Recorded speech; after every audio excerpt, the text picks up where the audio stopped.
Welcome back to Senior Healthty Care, where you will discover several recommendations for seniors. Today, we provide essential suggestions for seniors that cannot be overlooked. Stop the slide. After 53 exercises that fight sarcopenia. A detailed manual on fundamental exercises for preserving strength and mobility post-50. As global populations age, fostering healthy longevity and maintaining the capacity for independent living have emerged as crucial issues in public health and individual planning.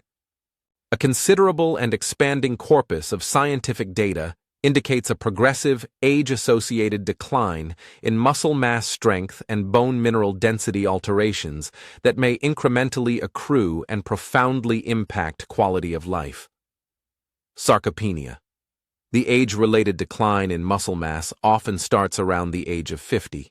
In people who do not participate in regular strength-preserving exercises, estimates suggest a yearly decline of around 1% to 3% in muscle mass. Gradually, these little annual reductions might accumulate and result in significant functional disability. Initially, these losses often advance without significant indicators, yet their aggregate effect over a decade or more becomes conspicuously evident. Activities that formerly seemed effortless, ascending stairs, transporting many shopping bags, raising a grandchild, or standing from a low chair, may now require much more exertion. These alterations signify more than mere inconveniences. They indicate a diminishing functional reserve which impairs the capacity to engage in everyday tasks, heightens susceptibility to falls, and elevates the probability of losing autonomy in later life. The drop in physical capabilities, along with diminished confidence and heightened fear of falling, may lead to decreased engagement in social and recreational activities, hence exacerbating deterioration. Research on gerontology and exercise physiology reveals that this trend is not immutable.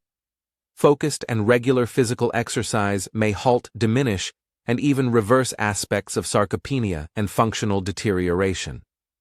Although complete multimodal fitness regimens provide distinct advantages, specialists in aging and functional health assert that significant benefits may be attained by a limited selection of well-selected, readily executed activities. Importantly, these fundamental exercises may be executed at home without the need for specific equipment or gym facilities, making them feasible and sustainable for several persons over 50. This approach emphasizes 3 essential bodyweight exercises: the push-up, the plank, and the squat, that provide the core of an effective home-based strength regimen for those in midlife and beyond. Each exercise was chosen for its potential to activate the primary muscle groups vital for daily activities, its adaptability to various skill levels, and the scientifically supported advantages it provides for muscular strength, core stability, and lower body power. Each action includes an explanation of the biomechanics, detailed step-by-step instructions for safe and successful execution, gradual adaptations for different fitness levels, typical errors and their solutions, and practical programming recommendations. The program further addresses warm-up and mobility exercises, recuperation and nutritional concepts, progress tracking, behavioral change tactics for sustained adherence, and the appropriate timing for seeking expert counsel. Exercise 1. The push-up, fundamental for upper body and core strength. The significance of the push-up beyond the age of 50. The push-up is a time-honored, effective bodyweight exercise that enhances upper body strength and muscular endurance. For older persons, its value transcends aesthetics. The functional power gained from push-up-like motions facilitates crucial daily activities. The ability to elevate oneself from the ground to regain balance following a fall, or to lift objects above, relies on the synchronized power of the chest, shoulders, and arms supported by the core. Enhancing push strength has immediate concrete advantages for safety and autonomy. Moreover, push-up progress monitors enhancements in upper body endurance, facilitating the execution of tasks such as transitioning from a chair, opening heavy doors, or maneuvering a shopping cart. Biomechanics and systemic advantages. A push-up is a complex exercise that concurrently activates many joints and muscle groups. The multi-joint characteristic makes the push-up an effective exercise for developing practical functional strength. Primary movers. The pectoralis. Major anterior deltoids and triceps brachii provide the pushing effort, extending the elbow and protracting the shoulder girdle.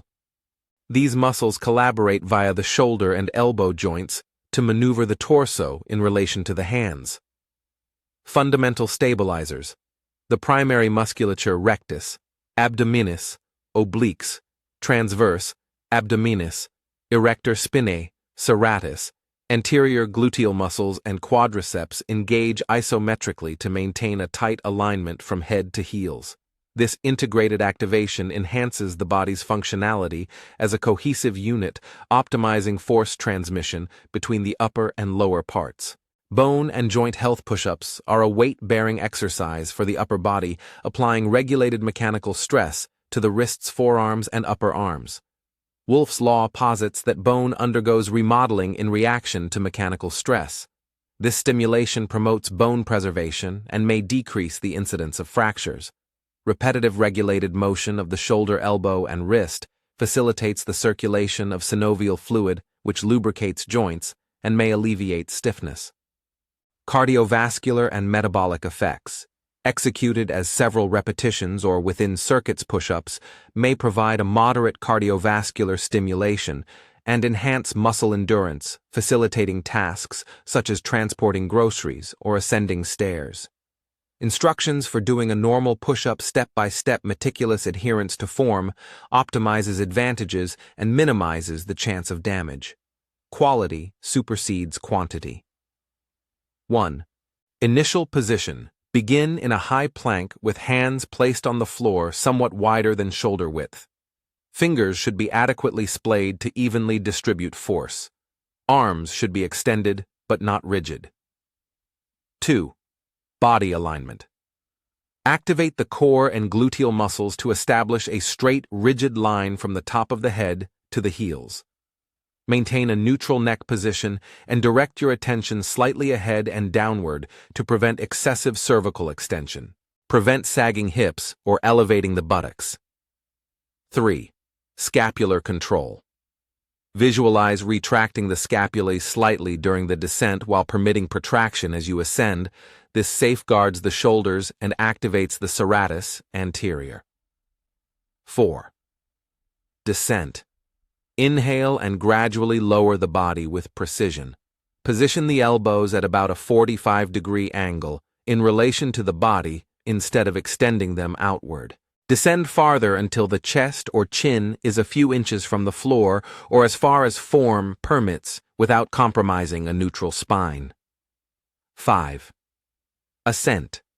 Exhale and exert pressure via the hands to return to the initial position. Propel through the chest and shoulders while sustaining core tension to avoid lumbar arching. Complete the repetition with maximum elbow extension while avoiding hyperextension. Prevalent errors and straightforward remedies: hips drooping, assess core engagement and glute activation. Prepare by adopting a stance as if anticipating a blow to the abdomen. Limit the range of motion or use a simpler variant until core endurance is enhanced. Elbows protruding. Maintain elbows at a 45-degree angle. Consider retracting and depressing the scapulae as you descend. Engage in practice at a reduced pace to internalize the pattern.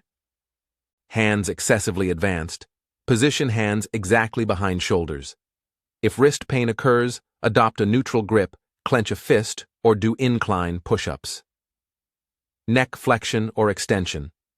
Maintain a neutral neck position. Envision a string elevating the crown of your head.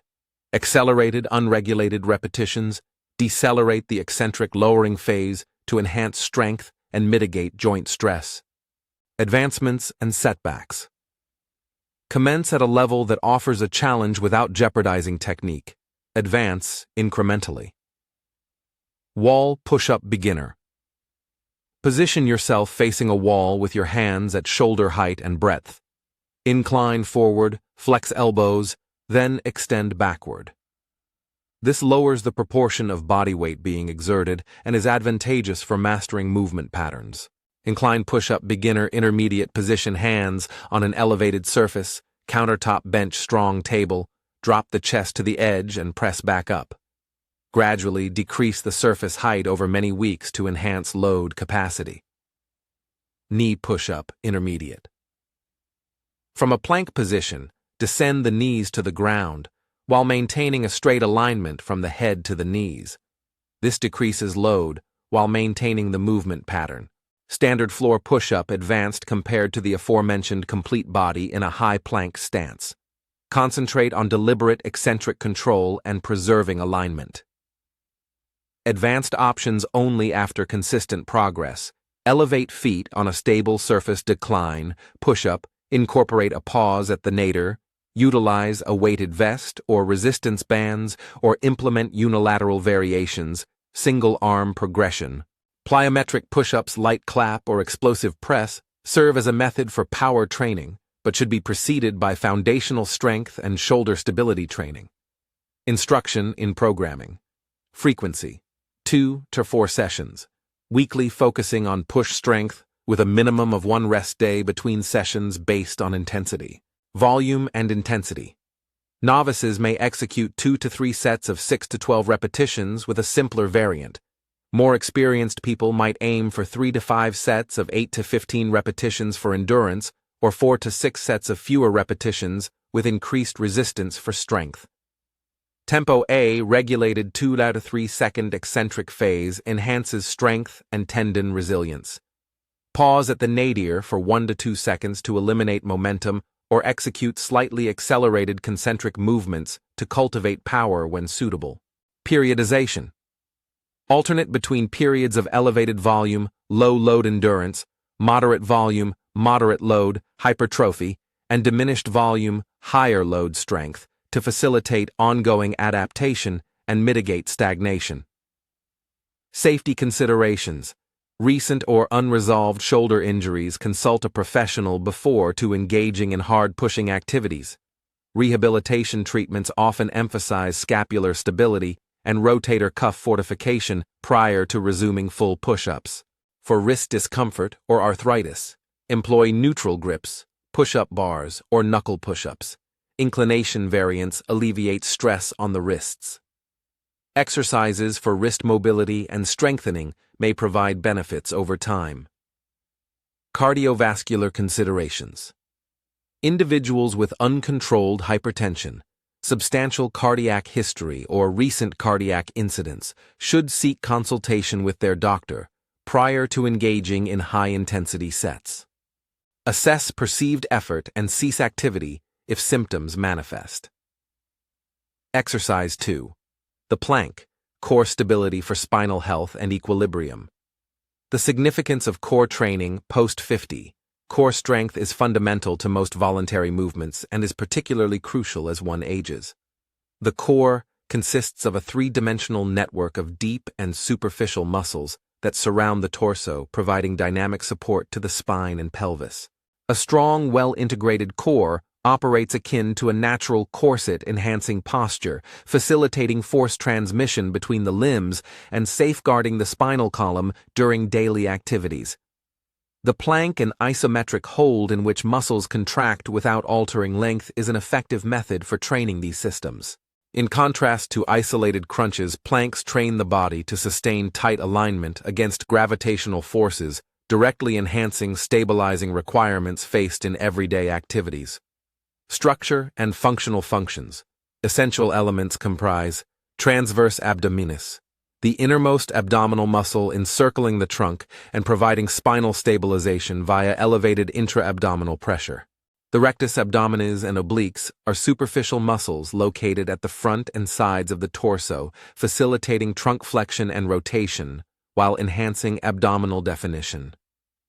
The multifidus and erector spinae are deep and superficial back muscles that provide both segmental and gross support to the spine. The pelvic floor and diaphragm constitute the base and apex of the core cylinder, collaborating with abdominal and spinal muscles to manage intra-abdominal pressure respiration and continence. Implications of a compromised core. lumbar discomfort, and damaged core may redistribute stresses to minor spinal structures and ligaments, exacerbating strain and pain. Fortifying these muscles often alleviates discomfort and enhances functionality. Postural deterioration. Diminished core support often leads to thoracic kyphosis and forward head position, resulting in cervical and shoulder pain. Enhanced core stability facilitates proper posture and respiratory function. Balance impairment. A compromised core diminishes the capacity for swift coordinated adjustments to balance fluctuations, hence increasing the risk of falls. Enhanced trunk control improves single leg stability and stepping reactions. Step-by-step plank instructions. Quality of alignment trumps duration. 1. Starting position quadrupedal. In a high plank, place hands under shoulders with arms outstretched and shoulder width apart. In a forearm plank, place elbows under shoulders with forearms parallel to the ground. Forearm planks relieve wrist strain and are easier for beginners. 2. Body alignment. Place the feet posteriorly to align the head to the heels. Imagine a straight line from head to heels to avoid sagging hips or buttocks. 3. To activate the deep abdominal muscles, gently withdraw the navel toward the spine. Avoid excessive inhalation, which impairs breathing. Contract glutes and engage quads. Maintain shoulder tension by pressing your hands or forearms on the ground. 4. Keep your neck neutral and breathe normally. Try 3 sets of short, high-quality holds 15-30 seconds. A flawless short hold beats a lengthy, defective one. 5. Progression cues. Marching or contralateral arm docks leg reaches may improve stability without lengthening isometric holds. Common mistakes and fixes: sagging hips, engage core and glutes, shorten or modify workout. Mirrors and smartphone cameras help diagnose problems. Reduce hips to form a straight plank resembling a board. Keep diaphragmatic respiration steady. Inhale and expel for 2 counts if necessary. Assume pressing the floor away. Strengthening the serratus anterior and scapular upward rotators improves shoulder alignment. Improvements and setbacks. Beginner knee plank, lower knees, and keep head to knee alignment straight. Great improvement from helped to full planks. Incline plank beginner. Raising hands or forearms makes it easier and allows longer stays to build endurance. Intermediate limb lifts and marches. Add alternate leg lifts or contralateral arm reaches for stability and anti-rotation. Side plank variations. Strengthen the lateral core obliques gluteus medius for balance and stability. Do knee-supported side planks first, then finish them. After establishing a good technique, apply weight plates on the back sliders or unstable surfaces with caution to increase cerebral and muscular activation. Instruction on programming. Include planks 3 to 5 times each week. Some maintain them every day or incorporate them in their morning routines due to their little effect. Start with short holds 3 counts 20 seconds and increase number of sets or hold duration as endurance increases. Progression may be arranged by increasing 5 to 10 seconds weekly or adding harder varieties. For functional tasks that need fast adjustments, maintaining balance, utilize succinct reactive core training or rapid limb movements under core stress to improve rapid control.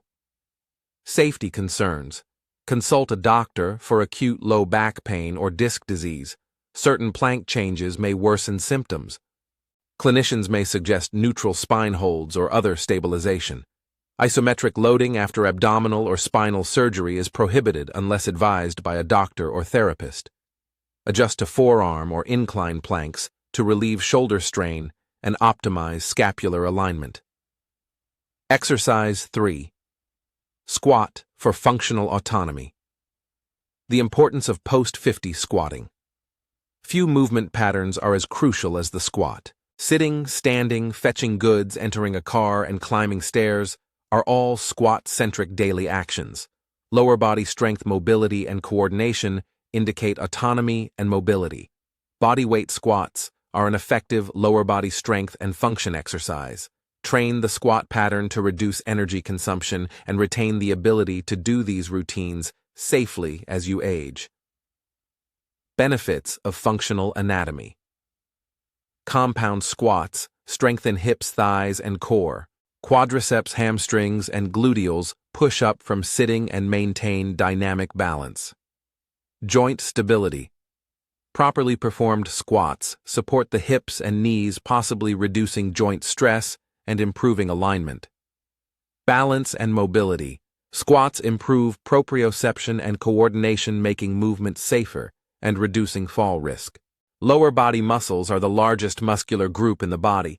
Therefore, maintaining lean mass increases resting metabolic rate and glucose management, preventing and treating metabolic disorders.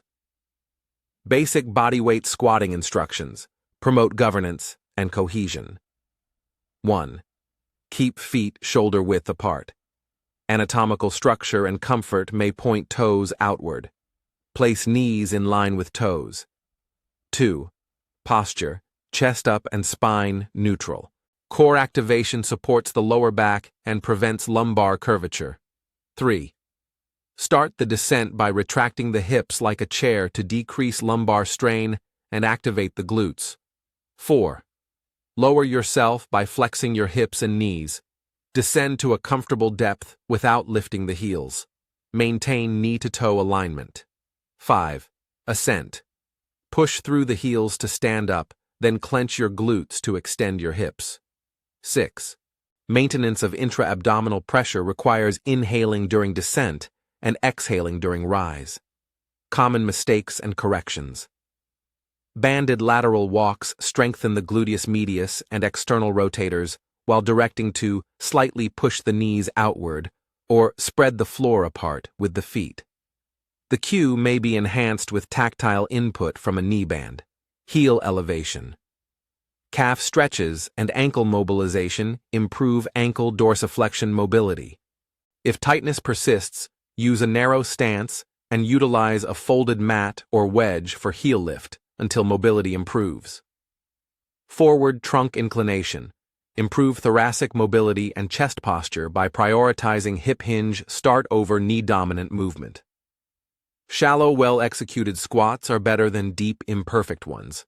Unilateral workouts like split squats and step-ups may correct asymmetry. Improvements and setbacks. Chair squat, sit to stand beginner, descend until glutes touch seat and raise without hands.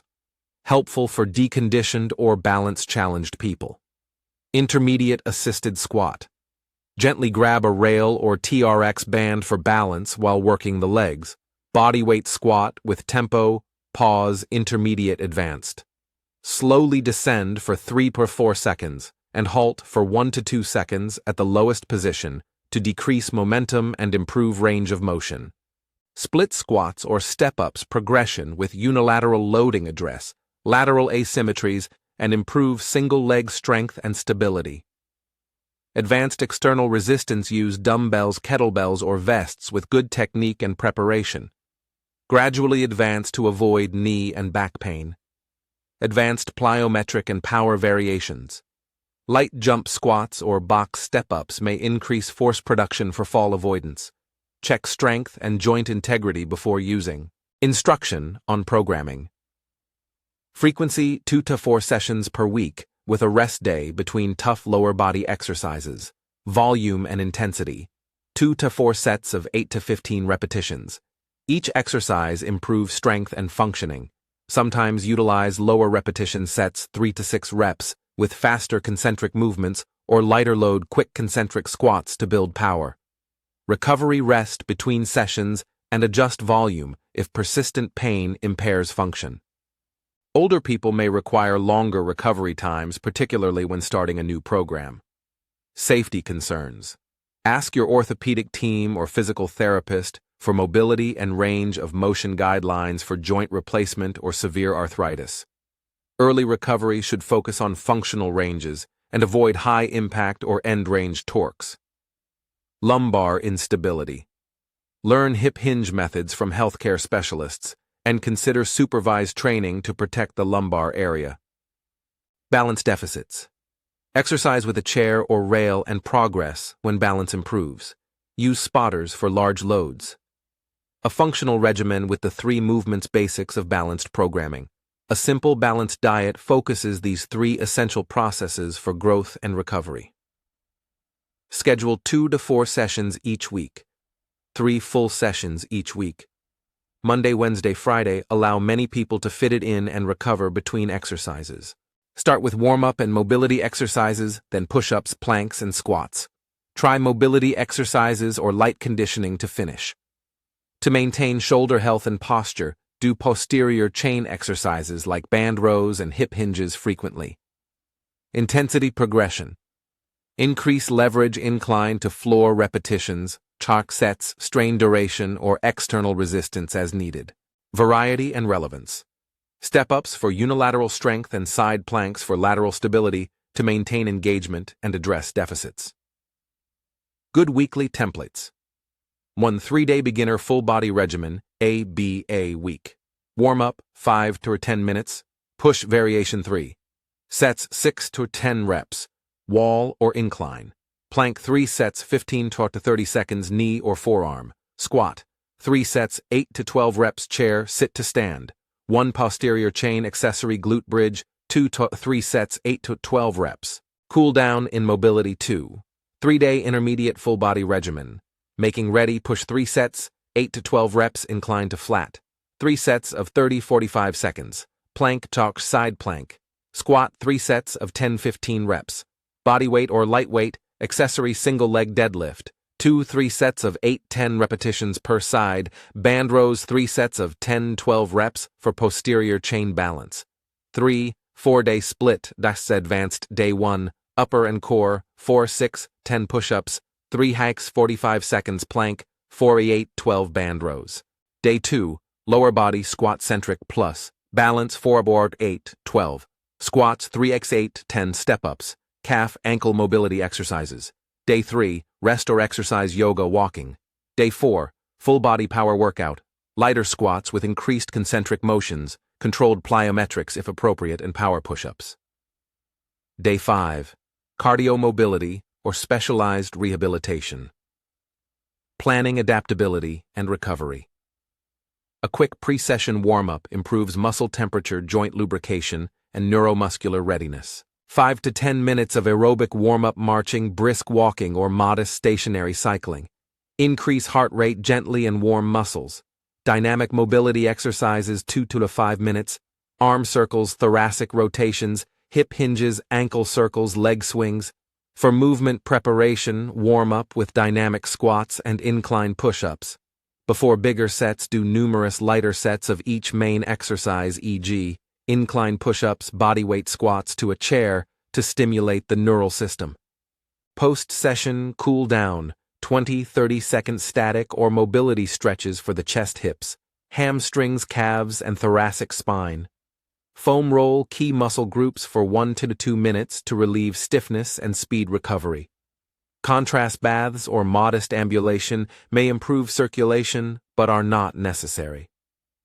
Recovery and nutrition adaptation. Framework: recovery's importance. Strength training causes microscopic muscle fiber disturbances. Mending improves capabilities. Proper recovery reduces overtraining injury risk and promotes growth. Rest intervals. Rest for at least a day between intensive muscle group exercises. Depending on severity, a 2-day routine may benefit elderly people.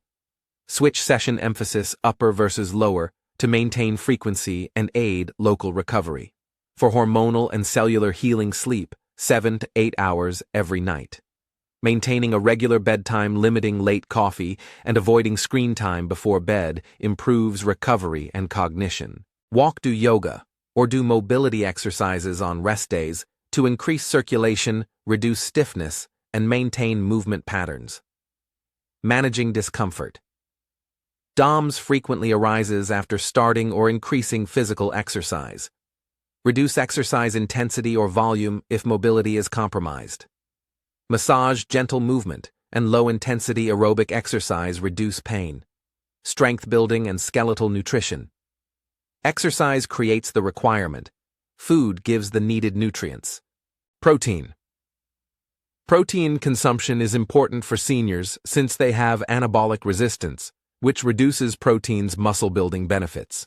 Active older people or those recovering from illness should consume 1.0 to 1.6 grams of protein per kilogram of body weight per day, with many older people benefiting from the higher limit. To aid muscle protein synthesis, aim for 25-40 grams of high-quality protein every meal. Lean meats, fish eggs, dairy, lentils, soy, and protein-rich meals are sources. When whole food intake is low, particularly during activity, protein supplements, whey casein pea protein may help. Calcium and vitamin D are necessary for bone health. Depending on age and sex, physicians prescribe $1,000 to $1,200 mg of calcium per day and 800 to 2,000 IU of vitamin D per day for older people unless testing shows otherwise. Consult a doctor before starting supplementation and check vitamin D levels if food or sun exposure are inadequate. Energy intake. Proper nutrition aids recovery and lean muscle preservation. A doctor or dietitian should immediately treat elderly unintentional weight loss. Hydration. Fluids aid muscle function and recovery. Due to decreased thirst response, older people are at danger of dehydration. Drink fluids throughout the day and more during exercise. Nutrient timing. Eating a protein-rich meal or snack within hours after exercise aids recovery. Carbohydrates restore glycogen and provide energy for workout sessions. A practical post-workout snack is yogurt with fruit, a lean protein sandwich, or a protein shake with a banana. A balanced diet of fruits, vegetables, whole grains, lean proteins, and healthy fats boosts immunity, tissue regeneration, and health. Evaluations of advancement and operations. Significant measurements go beyond frequency. Daily functional improvements include rising from a chair, transferring objects without dyspnea, and walking further without fatigue. Track performance indicators and perceived daily simplicity. Home-based objective tests. 30-second chair stands completed in 30 seconds. Tracks lower body endurance and function. Timed up and go tug. Time to get up, walk 3 meters, pivot, return, and sit down. Falls are more likely with times above 12 seconds. Comfortable 4-meter walking pace. Lower gait velocities predict higher morbidity. Improvements are noticeable. Plank hold duration. Time spent maintaining appropriate plank form with consistent variation. Standard or knee push-up maximum repetitions. Test upper body endurance. Balance assessments. Single leg stance, duration, tandem stance, or functional reach to measure balance improvements. Keep track of sessions, exercises, sets, repetitions, hold time, and perceived effort, 0 to 10 scale. Reassess functional measures every 4-12 weeks to show objective gains and boost motivation. Applaud little but big improvements like fewer steps or less effort while delivering stuff. Behaviors to form and maintain habits. Consistency trumps intensity. Small, repeated actions add up. After coffee, try plank holds or chair stands. This reduces resistance and boosts automaticity. Clear goals like perform 3 sets of chair, sit to stand exercises 3 times weekly are better than non-specific ones. Include immediate and long-term goals, e.g., increase chair stands from 8 to 12 in 8 weeks. Start small. 10 to 15-minute sessions are easier. Gradually increase length and complexity. Prioritize conformity above perfection. Social support. Exercise with a buddy partner or community group. Social responsibility improves compliance and enjoyment. Record sessions in a calendar, journal, or app to track progress. Reward consistency with non-nutritive items like a new workout attire or free time. Minimize obstacles. Prepare training clothes the night before, set up an exercise location, or have a chair and mat nearby. Prepare simple processes for busy days. If pain is discouraging, lessen effort, or switch to a gentler option until recovery allows progress. When time is limited, simple and focused techniques may work. Reduce maintenance for travel or illness. special considerations, and warning signs. When to stop and ask for help. Intense acute joint pain during exercise requires stopping and assessing technique or changing course. Chest pain, dyspnea, disproportionate to exertion. Dizziness, syncope, and palpitations need medical attention. New neurological symptoms including numbness, tingling, and sudden weakness need prompt evaluation. Uncontrolled medical conditions, hypertension, unstable heart disease, need expert permission before high-intensity exercise. After surgeries, joint replacements, or fractures follow professional advice and rehabilitation.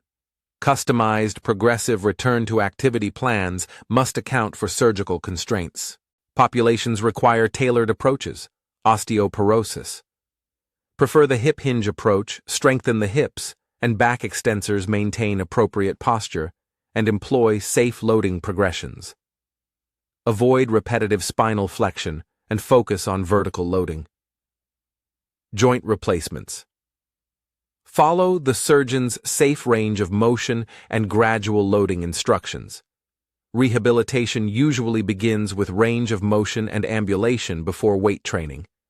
Adjusting depth, employing support and avoiding high-impact activities may help knee osteoarthritis. Quadriceps and hip strengthening reduces knee pain and improves function. Rotator cuff or shoulder impingement. Focus on scapular stability, rotator cuff strength, and avoiding painful overhead movements. Gradually reintroducing push patterns with incline or wall adjustments works well. Balance disorders. Use supervised balance training and assistance devices during initial training. Work with PTs to progress safely. Examples of 12-week progress. Weeks 1 to 4 foundation, 3 sessions per week. Push-ups 3 sets, 8-12 reps wall or incline. 3 sets of 15 30-second forearm planks. Squats, 3 chair sit-to-stand sets, 8-12 reps. Accessory glute bridges and band rows twice weekly. Focus technique, consistency mobility exercises. Construction weeks, 5 to 8, 3 to 4 sessions per week. Advance to knee or floor push-ups, 3 sets, 8 to 12 reps. Planks add 3 sets of 30 to 45 seconds and 2 sets of 20 to 30 seconds side planks. Complete bodyweight squats, 3 sets of 10 to 15 reps with a 3-second fall. Use unilateral exercises like step-ups or split squats to improve balance and correct asymmetries. Strength and function. Weeks 9-12, 3 to 4 sessions per week. If prepared, do 3 to 5 sets of complete push-ups with eccentric emphasis or paused repetitions. Planks 3-4, 45-60-second sets incorporating contralateral limb lifts. Squats 3-4 sets, 8 to 15 reps with dumbbell, kettlebell, or vest if prepared. Add power training, lower load, quicker concentric phase if technique is competent. Review functional evaluations and adjust the program. For well-being, schedule a mobility and low-impact cardiovascular day. Brief research and evidence summary. Randomized controlled trials and meta-analyses show that resistance and balance training in middle-aged and older adults improves muscle strength, physical function, and bone density while reducing falls. Functional evaluations and daily activities improve with even brief, regular body weight and progressive resistance regimes. Multi-component regimens including strength balance and aerobic components improve independence and quality of life most. Systematic and consistent training improves fitness across baseline levels with little weekly time demands. Functional equipment and substitutes. These workouts need minimal equipment, but certain inexpensive items may improve convenience and resistance. Durable chair-for-chair squats, sit-to-stands, and step-ups. Resistance band, used for assisted rows, glute activation banded squats, and light external resistance. Small dumbbell or kettlebell for external resistance when appropriate. Push-up handles or parallel bars reduce wrist strain and improve range of motion. For floor exercises and elbow and knee protection, use a yoga mat or folded towel. Ankle weights or weighted vest for advanced progress when free weights are limited. Conclusion. Commitment to future engagement. Aging is inevitable, but physical function decline is not. A consistent, well-organized strength program may help preserve strength, mobility, and self-confidence as you age. The push-up, plank, and squat provide a succinct, accessible, and effective foundation for maintaining independence. When done frequently, they improve strength, balance, bone health, and everyday functioning without expensive equipment or time. Instead of a massive individual effort, it's important to dedicate a few minutes several times a week to technique, incremental difficulty, and proper recovery. These little improvements over weeks and months make daily chores easier, reduce fall risk, and improve quality of life. Participants are exercising today and investing in their future health and freedom. A single careful repeat leads to lasting functional independence, which is maintained by returning. For people with chronic conditions, recent surgery, or concerns about mobility, see a doctor, physical therapist, or certified exercise expert to customize and safely develop your plan. Through careful programming, recuperation, nutrition, and progressive progression, the push-up, plank, and squat improve mobility, strength, and independence. Thank you for watching the video. Please let us know your thoughts, and goodbye for now.